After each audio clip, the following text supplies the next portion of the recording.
Has Boris Johnson already won the next election? Well, if you're a betting man, I think it's a pretty good bet to put your money on a Conservative victory at the next election. Look, I think the way I see it, Mark, is this: there's not just one challenge facing the Labour Party now. There are multiple challenges facing them on multiple flanks. They've not made any progress in Scotland. They've lost the Red Wall in Northern England. They're still losing far too many voters to the Liberal Democrats and the Greens.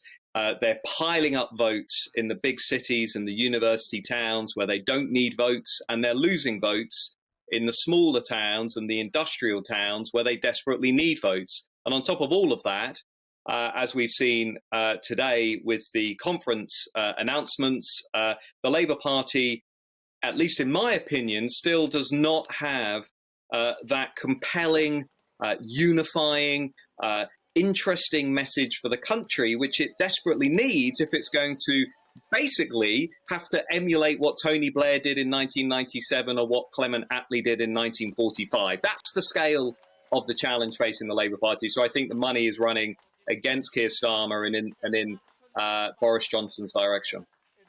The Labour support is so divided between more socially progressive metropolitan liberals in the big cities and working class, patriotic, pro-Brexit northerners. I mean, this is two parties. Can they be governed by one person? There are no easy answers for Labour, like there are no easy answers for centre-left parties across much of Europe. In fact, many of the strategic challenges that are facing the Labour Party today are the same ones that are facing Joe Biden in America, the centre-left in Italy, the centre-left in France, and so on. So the problem really isn't actually just about the legacy of Brexit, Jeremy Corbyn or Keir Starmer. In my view, Mark, the problem is actually social democracy itself. This is a movement that was built for the 20th century when the dominant dividing lines in politics were left and right. People argued about the economy. They argued about public services. We're not in that era anymore.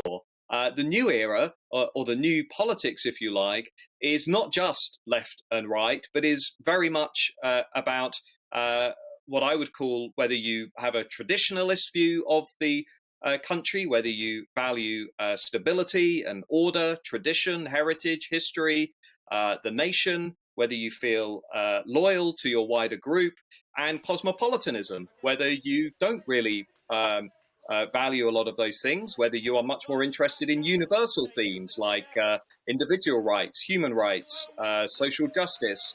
And that really is a new dividing line. And the problem for Labour, I think, Mark, is that Boris Johnson and the Conservatives have really adapted to that much more effectively than the Labour Party has. And so they've got, about 75%, even this morning, I checked before coming on this show, they've got about 75% of all Leave voters even today, whereas Labour are still only attracting around 55, 60% of Remain voters, and they're losing lots of their voters to other parties. So the realignment of British politics that we're seeing playing out is a realignment that is helping the right, but it's hurting the left. And that is really the fundamental challenge facing Keir Starmer. Isn't it? Actually divisions over Europe are in some ways focused on the Labour Party rather than the Conservatives. Getting Brexit done has really healed that long-standing division within the Tory party. It's brought them together. Well, it's changed the nature of conservatism, and this is where I think many of Boris Johnson's critics go wrong, actually. What they really struggle to understand is that the Conservative Party that we have today is very different from the Conservative Party that we had as recently as 2015 with David Cameron. Its electorate is filled with many, many more blue-collar workers, people who typically have gone into vocational training, education outside of universities. They've typically come from outside of the cities. They're much more supportive of Brexit. They are much more supportive of wanting to reform migration. They're much more supportive of wanting to stand up to defend British history and heritage. And Johnson really tapped into that in 2019. It's not easy sailing for Johnson, however. He's got to actually hold that electorate. I'm sure we'll come back to that. But for Labour, unfortunately, the deeper shifts in politics have really cut the Labour electorate in two, and that's compounded, Mark, by our election system. You know, if we were in France or Belgium or the Netherlands, you know, we would have lots of different parties pitching to Labour voters. But under a first past the post system, that's really magnified Labour's weaknesses. And because Labour's lost Scotland, there's basically no way back for Labour now unless they win back all of those red wall seats. And just a quick point on that, Mark, many people say, well, actually, Labour can give up on the red wall and they can win the blue wall in southern England. They can win the sort of affluent middle class areas and they don't need to bother with the working class anymore.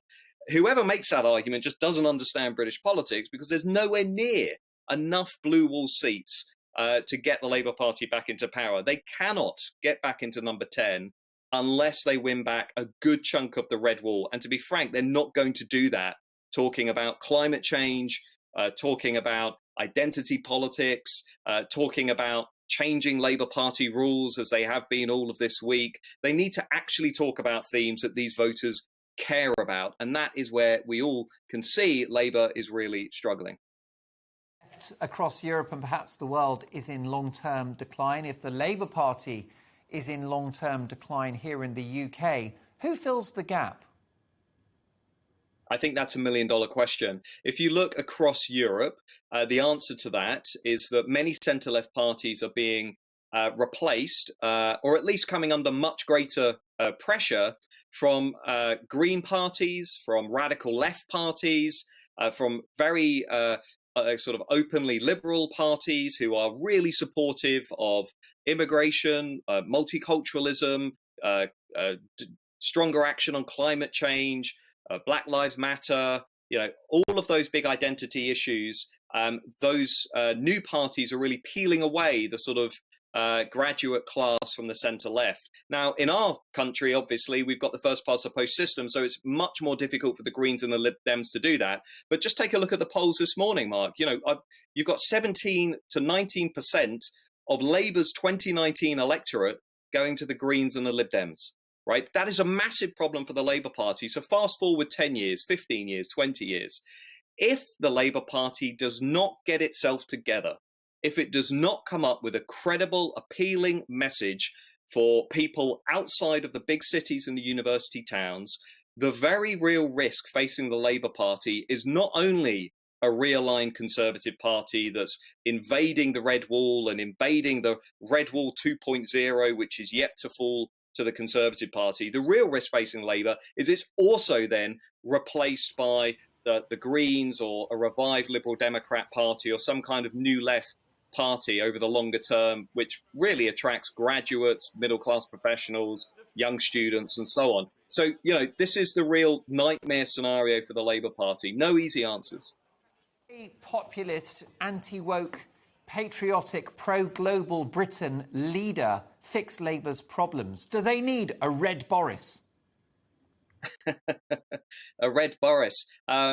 It's an interesting idea. It's not an idea that would get past the Labour membership and the Labour activist base. I mean, here's basically one of the big structural problems facing the Labour Party. We've had the economist Thomas Piketty talk about this, among others, that one of the problems facing Labour and other centre-left parties is they've basically been hijacked by highly educated liberals who tend to also live in the big cities and the university towns, and who view those kinds of ideas, a sort of red Boris, if you like, would view that character as being racist, as being xenophobic, as being, you know, a sort of a conservative in disguise.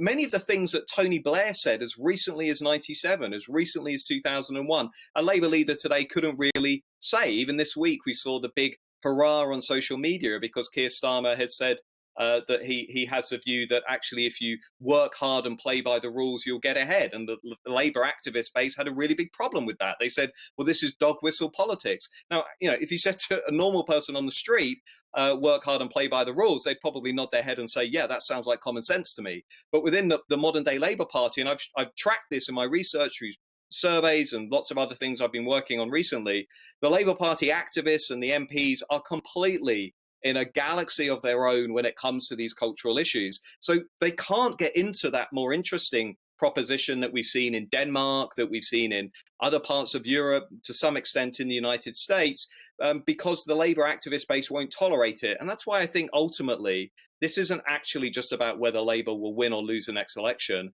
Ultimately, actually, and this is not me being too dramatic, but this is about whether the Labour Party can survive. This is about whether the Labour Party either stays as a party of protest in opposition, or whether the Labour Party can actually become a party of government. And at the moment, it doesn't look like Labour is able to pull itself together to get back to being a serious party of government. And that is actually, I say, for me, Mark, that's deeply worrying. I mean, I want a strong opposition. I want a credible opposition that is holding the government to account. And what we have now, actually, I think looks a little bit more like student politics, rather than serious heavyweight politics. And that's a real problem. Definitely need a strong opposition and a strong Labour Party. It is in the national interest. It's in the interest of our democracy. I couldn't agree with you more. Ian Austin, I don't know if you caught this, writing for the Mail newspaper today. Matt, he said, my once great party has been stolen by woke students and trendy liberals, and I doubt it can survive. Ex-Labour MP Ian Austin, who quit in fury at the hard left. I think he has a point. I think if you look at the reality of British politics today, the woke progressive group, if you want to call them that, represents somewhere between 13 and 20% of the country. They are a minority of the country. They are quite a highly influential group. They tend to be very active in media, universities, and so forth, but they're a fairly small group. But they are very dominant within the Labour movement, as we've seen through conference resolutions, as we saw through the Brexit debate. And the problem, Mark, is whenever you run a question that group tends to have a very strong view on, most people in the country don't tend to agree with that group. So if you look at, for example, the sort of pulling down of statues, or the heavy focus on historic injustices, the British Empire and what happened centuries ago, or the idea that Britain is institutionally racist, all of those kinds of ideas are actually minority ideas. They're not capable of appealing to the wider country.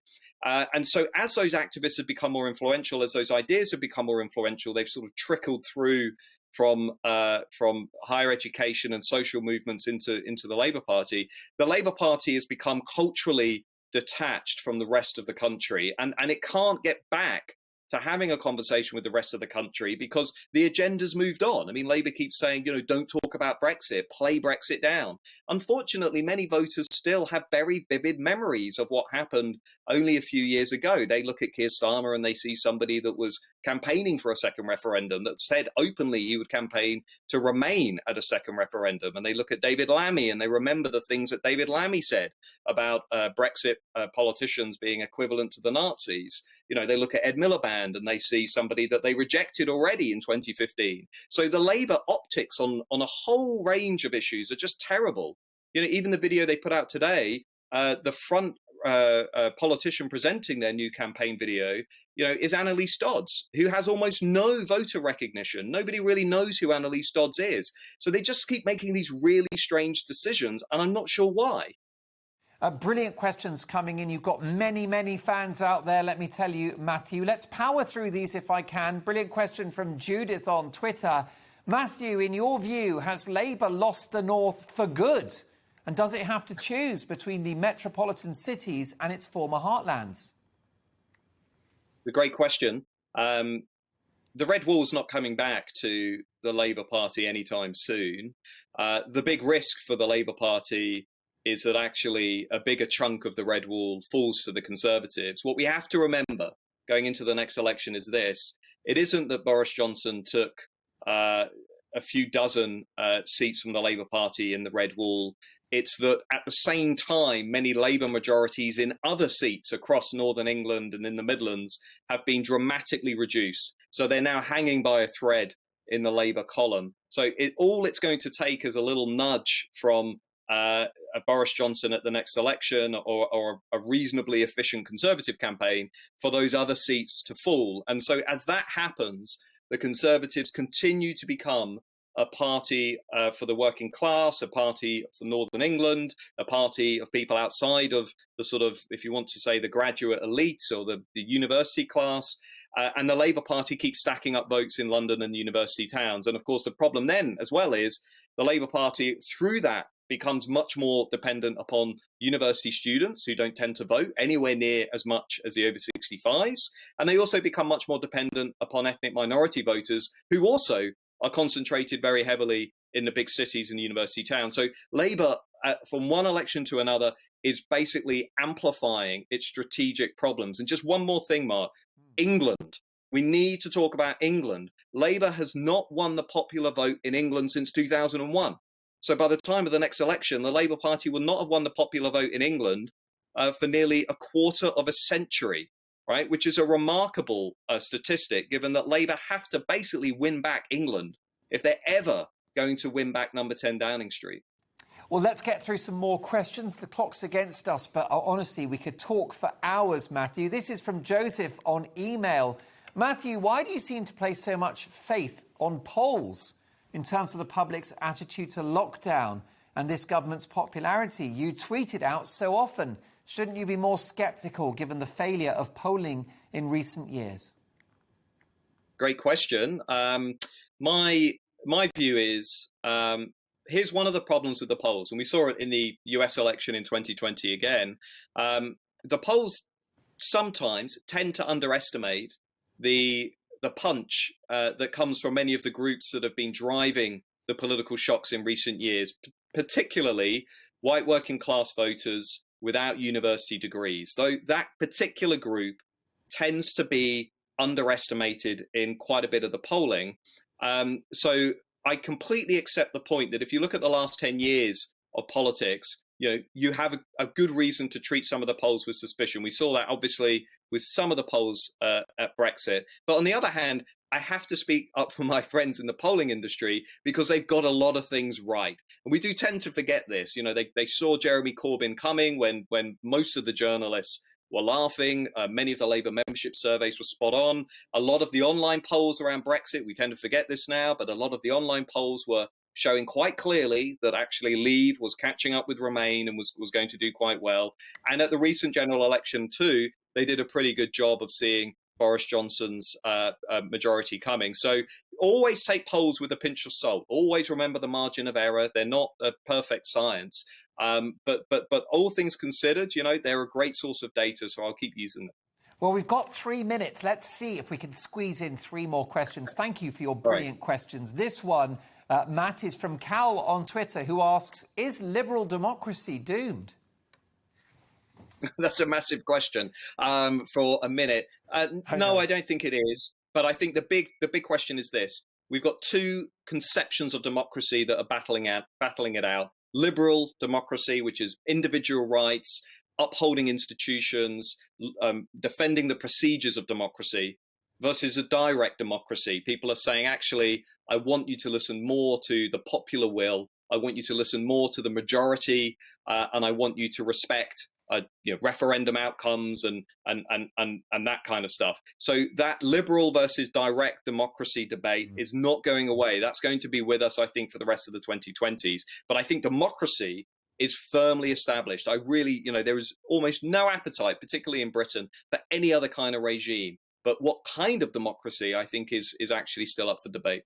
Which takes us to James's question, Matthew. Should we change to a proportional representation voting system? Well, if you're a Labour supporter, you probably want to see that happen. I'm constantly looking at people on Twitter who are saying, actually, the trick to get Labour back into power is to change the election system. That, to me, sounds like people are running from the argument. I think the only way to get Labour back into power, if you support the Labour Party, is to make the argument not to change the rules of the game. Personally, I'm not a big fan of proportional representation. I don't think it's done particularly well over time in some other countries across the Channel. I'm a big fan of Britain's political institutions. I'm a big fan of stability and security, which I actually think now is coming back now that we've gone through the Brexit protracted battle. So I'm not a big fan of changing the system anytime soon. Should a general election be held due to the massive failures of this government, asks Darren. I think we're going to get an election sooner than we think, Darren. I think we are potentially going to be having one probably as early as the early months of 2023. So a little longer than a year, just a little over 12 months to go. And I think that's going to give everybody an opportunity not only to express their view on Boris Johnson, who I would add has been remarkably stable in the opinion polls. Conservative support has been very, very durable throughout this period. But they're also going to have the chance to have a say on Keir Starmer. And whether they think Keir Starmer and the Labour Party have what it takes to go back to government. So I think the next election actually is going to be a thriller. One stat, if the Conservatives do win the next election, we are now in the longest period of Conservative Party rule in British history since at least the early 1800s, since before people got the vote. So we're about to potentially enter into a record for the Conservative Party. Put that in your pipe and smoke it. Why do you anticipate an early election, an early poll? Because that's a view shared by The Sun's political columnist Trevor Kavanagh. Would the boundary changes, which are due to go through Parliament, be established at that point? And would the Tories take that risk if they're not? I think they could be established. Don't quote me on that. I'd need to double check that. But I think actually, Mark, the boundary changes are secondary. I think, look, if you're Boris Johnson or you're his advisor in Number 10, what do you see? You see a pretty stable base of support in the polls. You see most levers are still standing behind you. You see a very weak Labour Party, and you see economic forecasts which are suggesting that the UK economy is going to bounce back very strongly relative to other advanced nations. And of course, you've got the vaccine rollout. You've got the ability to go to the country and say, you know, there were mistakes during the pandemic, but actually we've got one of the greatest vaccine development programs in the world. It's a big success story, actually, for Johnson, despite what his critics may think and feel. And I do actually think, quietly, he will be quite confident going into the next election. Final question, and it's been brilliant to have you on the show, Matthew, and thanks to my viewers for their brilliant questions. Can I ask you about the political landscape post-pandemic? Has COVID changed the politics in this country? Because I wonder whether there are parallels between Brexit and, sort of leave and remain, and those supportive of COVID measures like lockdowns and masks and others that are against. Is there a parallel? And do you think attitudes to COVID measures and lockdowns could influence the political discourse going forward? So when I talked about that big new cultural divide in British politics, that doesn't predict how we think and feel about COVID. So COVID is sort of separate from that, which I think is quite interesting. Now, there is one exception, Mark. I think Boris Johnson has alienated quite a significant number of Conservative voters who have a more, I'd say, libertarian view of the world, who are more low tax, low state. They really don't like the proposition of a Labour Party in coalition with the SNP. They'll come out and vote for the Conservatives anyway. We will go back to 2015 in some respects of the next election. Remember David Cameron? Do you want a coalition of chaos? Do you want Ed Miliband and the SNP? Or you want a Conservative Party that will respect your views on Europe and having a referendum? I think actually we will go back to that at the next election. And many of those Conservatives, I think, ultimately will end up going home. Matthew, it's been a thrill to have you on the show.